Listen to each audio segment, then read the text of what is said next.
말씀 가지고 너희에게 위로를 받았노라 라는 제목을 함께 말씀 나누겠습니다.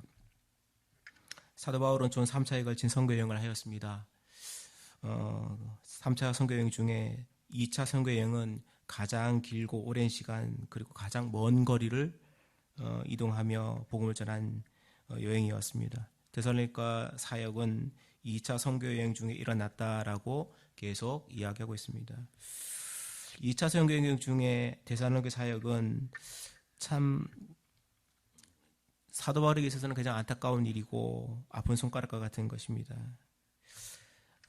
소아시아의 무시아 지역에 있다가 하나님의 예수의 영으로 인해 환상을 보고 드로아를 떠나 첫 유럽의 선교로 건너갑니다. 마케도니아 지역이 첫 유럽의 선교 지역이었고 거기에서 첫 성이 빌립보였습니다. 빌립보에서 사역하는 가운데 많은 열매와 함께 많은 환난을 겪게 됩니다. 하나님이 주시는 은혜와 더불어 세상이 주는 핍박도 컸죠. 심지어는 매맞고 어려움 당하고 감옥에 갇히고 그러함에도 불구하고 하나님이 주신 은혜로 기적으로 그 감옥의 문을 열리게 됩니다. 거기서 아시다시피 사도 바울이 간수에게 했던 유명한 말씀이 있습니다. 주 예수를 믿으라. 그리하면 너와 내 집이 구원을 얻으리라. 예수 잘 믿으면 어려움과 환난 가운데 있을지라도 하나님 해결해 주신다 하는 겁니다. 여기서 중요한 건 그냥 예수 믿으라가 아니고 주 예수 믿으라. 예수가 주님이시다. 그겁니다. 빌립보에서 급히 나와 데살로니가로 가서 복음을 전해 많은 열매를 또 봅니다. 핍박을 인해 너무 고통스럽지만 거기서 짧게 사역을 한 후에 베레아로 건너갔죠. 베레아에서도 복음을 전했죠. 그래도 거기서는 좀 덜했던 것 같습니다. 핍박이 덜해서 복음을 전할 수 있는 환경이 되었죠. 다시 아테네로 건너갑니다. 이동한 후에 잠시 휴식하던 곳이 고린도라는 지역입니다. 고린도에서 아마 이 데살로니가 전후서를 썼다라고 보통 보여집니다.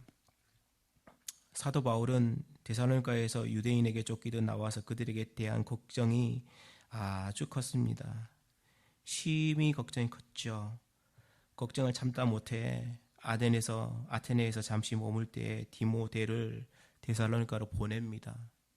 디모데는 데살로니가에서 잠시 사역을 합니다. 그들의 영적인 상태를 살피고 목회를 하죠. 그리고 디모데는 고린도에 있는 바울 일행과 다시 합류합니다. 디모데는 바울에게 오늘 읽은 6절 말씀에 너희 믿음과 사랑의 기쁜 소식을 우리에게 전하고 또 너희가 항상 우리를 생각하여 우리가 너희를 간절히 보고자 한 것 같이 너희도 우리를 간절히 보고자 한다. 그 말을 보고를 받죠. 디모데가 전한 건 참 좋은 소식들, 기쁜 소식들, 영적으로 교회가 잘 성장하더라. 하나님 말씀대로 순종하더라. 그런 거였습니다. 이 짧은 사역 시간에 수고하였지만 예수님의 복음으로 인해 하나님의 능력으로 교회가 성장하고 성도들이 말씀에 순종하는 걸 보며 너무나 감사했던 것 같습니다. 너무나. 소식을 들은 바울이 너무나 기뻐서 데살로니가 교회의 성도들이 편지를 쓰죠. 그 편지가 바로 오늘 우리가 보고 있는 데살로니가 전후서입니다. 오늘 본문을 보면 사도 바울의 마음과 목회에 대한 사역에 대한 깊이 있는 내용이 담겨 있습니다. 사도 바울이 데살로니가에서 복음을 전할 때에 어떤 마음으로 전했냐 하는 것을 2장에 나오죠. 첫째는 복음 전은 청지기로, 두 번째는 어미의 마음과 아비의 마음으로 전했다. 그렇게 말합니다. 부모의 마음으로 어린 자녀를 대하던 목회를 한 데살로니가 교회를 두고 갑자기 바울이 떠납니다. 마음이 편치 않았을 거죠. 괴로웠을 거고 힘들었을 거고 저거 어떻게 하나. 그래서 그렇게 떠났을 겁니다. 어쩔 수 없이. 그래서 사도 바울은 함께하던 디모데를 데살로니가에 보내죠. 사도 바울은 믿을 만한 사람을 보낸다고 합니다. 그 사람이 바로 디모데입니다. 오늘 2절을 보시면 디모데를 소개하기를 우리 형제 곧 그리스도의 복음을 전하는 하나님의 일꾼이라고 말합니다. 사도 바울이 디모데를 디모데전서 1장 2절에 보면 믿음 안에 참 아들 된 디모데라고 말하는 거 보면 영적인 의미와 함께 실제적으로 나이 차이가 굉장했던 것으로 보여집니다. 데살로니가 전서가 바울의 서신 중에 가장 일찍 쓰여진 것이고 약 49년에 주후 49년에 기록된 것으로 보여진다고 보면 주후 30년에 바울이 회심합니다. 그때 나이가 약 30세 정도 되었다고 보여집니다. 그리고 그 후 19년이 흘렀던 시점이기 때문에 사도 바울의 나이가 49세, 약 50세쯤 됐던 것으로 보여집니다. 그리고 이를 근거로 디모데 전후서를 살펴보면 디모데가 약 20세 안쪽에 있는 10대 후반이나 기껏해야 20살, 20살 정도 되는 청년으로 보여집니다. 그러니까 약 30세 정도 차이가 나는 거죠. 실제 아들뻘이었고 실제로 영적인 아들이자 육적인 아들로 되었던 것으로 보여집니다. 그런 연소한 어린 디모데를 바울은 우리 형제 곧 그리스도의 복음을 전하는 하나님의 일꾼이라고 부릅니다. 그럴 정도로 대단히 신뢰했죠. 그런 사람을 어쩔 수 없이 데살로니가로 보냅니다. 그래 가면서 디모데에게 부탁하죠. 크게 세 가지. 첫 번째가요. 2절을 보시면 이런 말이 있습니다. 너희를 굳건하게 하고 너희 믿음에 대하여 위로하는 것이다. 너희를 굳건하게 하고 너희 믿음에 대하여 위로함으로 라는 말이 나옵니다. 사도 바울이 디모데를 보내는 건 믿음을 굳건하게 하는 거라고 얘기합니다. 성경의 표현은 회심한 사람들의 믿음을 견고하게 세우는 사용하는 단어가 여기 굳건하다라는 말입니다. 사도 바울은 디모데를 보내어 그들의 연약한 믿음을 세우는 사역을 했다고 볼 수 있습니다. 하나님이 사울이었던 사람을 회심시켜 바울로 만든 후에 선교 여행을 보냅니다. 그리고 곳곳마다 가는 곳마다 믿음을 세우죠.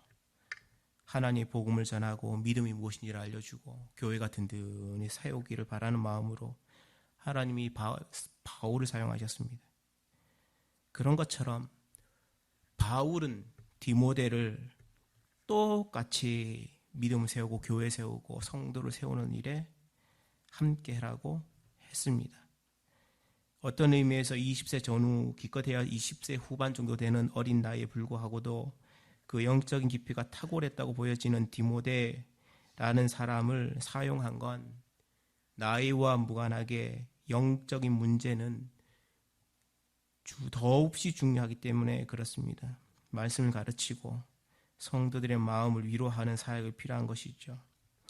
믿음을 든든하게 세운다는 거요. 믿음을 든든하게 세우기 위해선 이전에 있었던 모든 잘못된 것들과 어려운 것들과 힘든 것들을 잘라내는 작업을 해야 됩니다. 그래야지 든든하게 세워지고 바르게 세워집니다. 나무 하나를 키울 때도 안타까워도 아까워도 잘라야 할 것들이 있고 너무 약해도 놔둬야 하는 것들이 있습니다. 하나님은 그런 것들을 위해 디모데를 보내었다. 그렇게 말하고 있습니다. 두 번째요. 3절 처음에 보면 아무도 이 여러 환난 중에 흔들리지 않게 하려 함이라 했습니다. 두 번째 사역은 이방 문화에 살아가는 예수 믿는 사람들이 많은 환난을 겪게 됨을 알고 있었다 하는 거죠.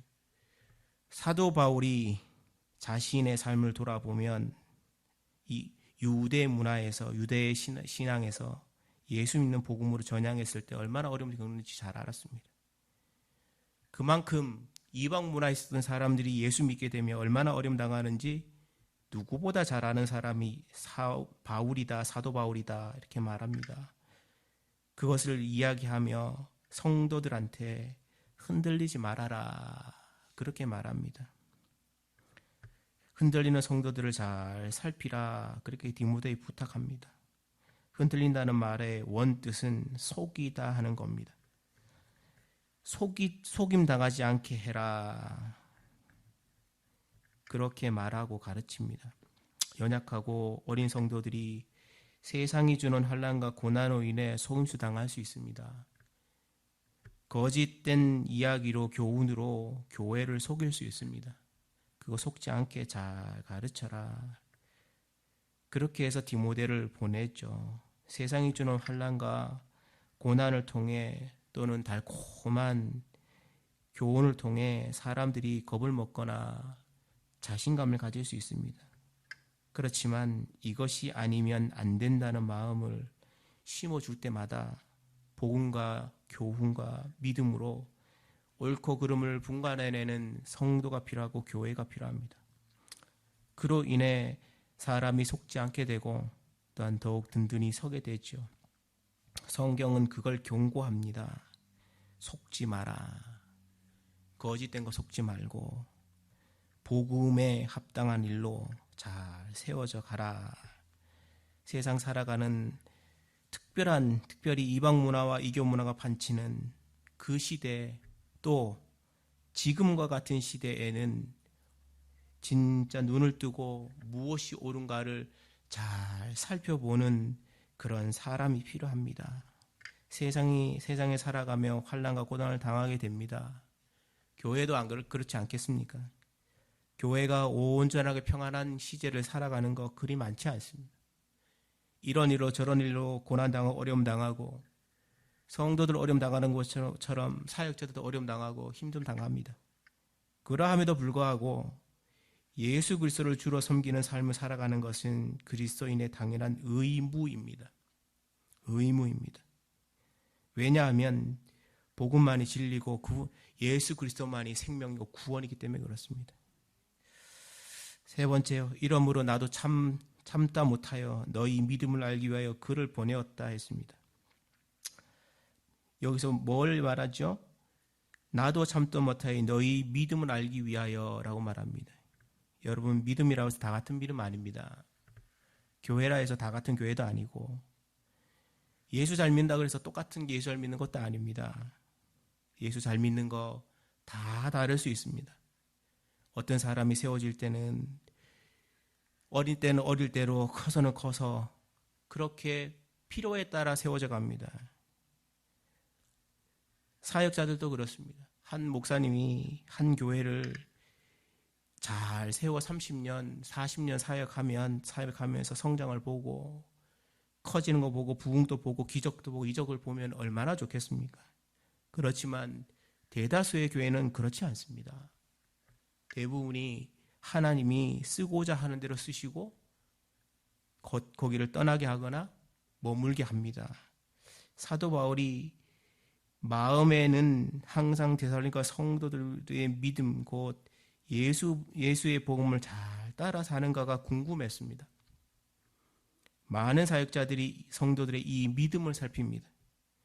하나님이 성도들의 믿음을 살피는 것처럼 목사도 그렇게 살피는 게 맞죠. 여러분, 여기 보면 번역된 다른 성경을 보면 이 문구를 너희가 어떻게 시련을 잘 견디는지 알기 위해서 그랬습니다. 사도 바울에게 예수 믿는다는 건 고난과 환난과 시련과 같은 말입니다. 예수 잘 믿는다는 거예요. 고난당하고 핍박당하고 시련당하고 어려움당하고 그때마다 기도하고 그때마다 하나님 앞에 하나님을 의지하고 하나님 앞에 온전히 내려놓고, 왜냐하면 그가 부활하신 예수님을 만난 후에 십자가 복음을 전하기 시작하면서부터 그와 함께 늘 핍박이 있었죠. 그럴 때마다 어려움이 있을 때마다 하나님 앞에 온전히 의지하고 죽어도 주를 위해 살고 살아도 주를 위해 산다 그러면서 평생을 살아왔습니다. 여러분, 오늘날도 사도 바울의 그 믿음이 다르지 않습니다. 그게 성도라고 다르고 목사라고 다르겠습니까? 이런 믿음을 가지고 데살로니가에 간 디모데가 열심히 그들을 돌아봅니다. 잘 돌아보는 고린도로 돌아오죠. 그리고 바울에게 보고합니다. 6절 말씀을 보시면 너희 믿음과 사랑의 기쁜 소식을 우리에게 전하고 또 너희가 항상 우리를 잘 생각하여 우리가 너희를 간절히 보고자 한 것 같이 너희도 우리를 간절히 보고자 한다. 그들을 통해 보여지는 소식이요, 들려지는 소식, 첫 번째 믿음과 사랑의 기쁜 소식이 전해졌다 하는 겁니다. 그들에게 믿음이 있다는 거죠. 예수 잘 믿는 거, 증거가 있다. 그리고 서로 사랑하고 서로 구제하고 서로를 돕는 기쁜 소식이 있다 하는 겁니다. 두 번째는 항상 우리를 잘 생각한다 하는 겁니다. 그들이 우리를 잘 생각한다. 그게 무슨 말일까요? 항상 생각해서 돌아보고 그들을 위해서 기도한다는 거죠. 세 번째요. 우리도 간절히 보고자 한다. 우리를 간절히 보고자 한다. 다시 만났으면 좋겠다 하는 겁니다. 얼마나 마음이 좋으면, 사도 바울과 데살로니가 성도들의 관계가 얼마나 좋으면 다시 보고 기쁨을 나눴으면 좋겠다, 그렇게 말을 할까요? 이 세 가지 소식을 전할 때 사도 바울은 너무나 기뻐서 7절 말씀에요. 너희 믿음으로 말미암아 너희에게 위로를 받았다 그랬습니다. 성도가 사역자와 관계가 좋다, 그리고 사역자와 믿음의 교제를 나눈다, 너무 감사할 일입니다. 성도는 그걸 감사하게 받는 거고 사역자들은 위로로 받습니다. 사역을 하면서 고난 어려움 당하고 너무 괴로움 당하지만 성도들의 그 마음이 위로가 됩니다. 그래서 합니다. 너무나 걱정했는데 디모데가 전해주는 소식이 너무 놀랍다는 거죠. 너희의 소식이 나에게 위로가 돼. 여러분, 세상에 이 말보다 더 좋은 말은 없습니다. 사도 바울의 걱정이 한순간은 날아가죠. 너희들이 너무 잘 큰다. 너희들이 너무 좋은 소식을 전한다.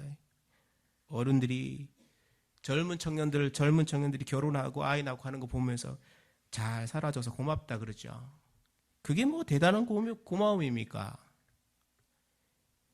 잘 살아주면 저것들이 잘 살았지, 저것들이 잘 산 게 왜 어른들에게 고마움이죠? 그냥 잘 산 게 그냥 고마운 거예요.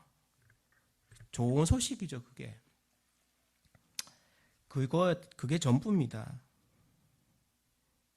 교회가 잘 성장해서 성도들이 믿음으로 잘 살아서 서로 돌아보며 위로하더라. 그거요. 사역자들에게서 가장 큰 위로와 은혜는 교회와 성도들이 말씀으로 잘 성장하여 말씀 따라 십자가의 복음에 따라 순종하며 살더라. 그겁니다. 바울은 데살로니가 교회와 성도들이 주 안에서 굳게 선 것을 보고 8절 말씀에요. 우리가 이제는 살겠다 그랬습니다. 너희가 주 안에서 굳게 서 있는 거, 예수 잘 믿는 거예요, 그냥. 그러니까 이제 내가 좀 살겠다. 내가 갖고 있는 근심과 걱정 이제 내려놓게 된다. 그리고 더 나아가 10절 하반절에 보시면 9절 하반절에 보시면 사도 바울의 진짜 큰 감사가 있어요. 9절 말씀에요. 마지막에 능히 어떠한 감사로 하나님께 보답할까 그랬습니다. 어떠한 감사로 하나님께 보답해야 그 감사가 될까? 데살로니가 교회가 그렇게 세워져 가는 거 보면서 너무 감사하다는 거죠. 여기에서 우리는 8절 말씀에 읽었던 것처럼 너희가 주 안에서 굳게 선즉이라는 말을 집중할 필요가 있습니다. 사도 바울이 데살로니가 교회와 성도들의 영적인 훈련의 핵심이 뭐예요? 주 안에서 굳게 서라는 거예요. 주 안에서 굳게 선다는 게 뭐죠? 자를 건 자르고 정리할 건 정리하고 내려놓을 건 내려놓고 붙잡을 건 붙잡고, 그 붙잡는 게 핵심이에요. 예수 믿는 거 붙잡으면 된다. 그거 이외에는 없다. 너희가 그거 너무 잘하고 있더라. 그러면 됩니다. 이제까지 인간적인 관계나 교류보다 하나님의 백성들은 성도들이 주 안에서 굳게 서서 세상이 어떤 곳에서 흔들리지 않게 하나님의 백성으로 세워지고 있다는 소식이 바울 앞에는 감사한 제목이고 기쁨이죠. 그래서 이제까지 어둡고 눌렸던 마음이 이제 살겠다고 하는 겁니다. 그리고 어떻게 하나님께 어떠한 감사를 하나님께 보답할까 그렇게 말합니다. 스스로 그렇게 말하죠. 하나님의 교회는 말씀과 성령으로 세워져 갑니다. 말씀 안에 든든히 세워져 가는 교회, 그런 교회 하나님 기뻐하시고 은혜 베푸시고 더 없는 감사로 하나님께 감사의 제목이 될 겁니다. 사랑하는 교회가 앞으로 어떻게 될지, 무엇을 할지, 어떻게 되어갈지 누구도 모릅니다. 그러나 한 가지 확실한 건 누구든지 간에 말씀 안에 든든히 세워져 하나님의 기쁨이 되고 감사의 제목이 되시기를 간절히